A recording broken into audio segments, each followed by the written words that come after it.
মাননীয় স্পিকার, অর্থনীতির পুনরুদ্ধার ও বিনিয়োগ প্রবাহ সচল রাখতে সরকারের মধ্যমেয়াদী কৌশলের অন্যতম প্রধান অগ্রাধিকার হচ্ছে ব্যাংক ও আর্থিক খাতে শৃঙ্খলা আনয়নের মাধ্যমে এই খাতের প্রতি আস্থা পুনঃপ্রতিষ্ঠা।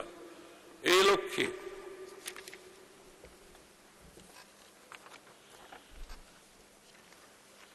ঋণ, এই ক্ষেত্রে খেলাপি ঋণ হ্রাস, ঋণ অনুমোদন, পুনঃতফসিলকরণ ব্যবস্থায় স্বচ্ছতা নিশ্চিত করা এবং ব্যাংক পরিচালনায় জবাবদিহি জোরদার করা হচ্ছে।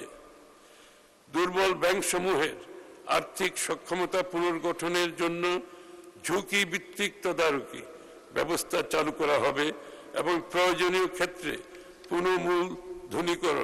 পুনর্মূলধনীকরণ রিক্যাপিটালাইজেশন ও ব্যবস্থাপনা সংস্কার কার্যক্রম গ্রহণ করা হবে। উল্লেখ্য, দুর্বল ব্যাংকসমূহের পুনর্মূলধনীকরণের জন্য চলতি বছরে সরকার প্রায় 40,000 কোটি টাকা ব্যয় করেছে। আমানতকারীদের অর্থ ফেরত প্রদানের লক্ষ্যে ব্যাংক পুনর্গঠনের উদ্যোগ নেওয়া হয়েছে। আমরা বিদেশে পাচার হওয়া অর্থ ফেরত আনতে কার্যকর উদ্যোগ গ্রহণ করছি।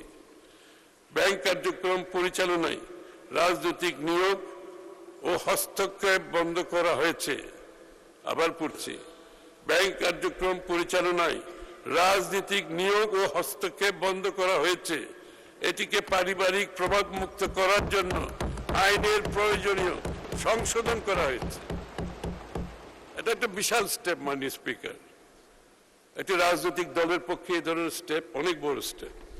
ব্যাংকিং খাতে আন্তর্জাতিক মানদণ্ড ভিত্তিক ঝুঁকি ব্যবস্থাপনা, মূলধন পর্যাপ্ততা এবং কর্পোরেট গভর্নেন্স নিশ্চিত করা হবে, যাতে আর্থিক প্রতিষ্ঠানসমূহ দীর্ঘমেয়াদে স্থিতিশীল ও প্রতিযোগিতামূলক হয়ে উঠতে পারে। আর্থিক অন্তর্ভুক্তির পরিধি বাড়িয়ে নারী, তরুণ উদ্যোক্তা ও প্রান্তিক জনগোষ্ঠীর জন্য অর্থায়নের সুযোগ সম্প্রসারণ করা হবে।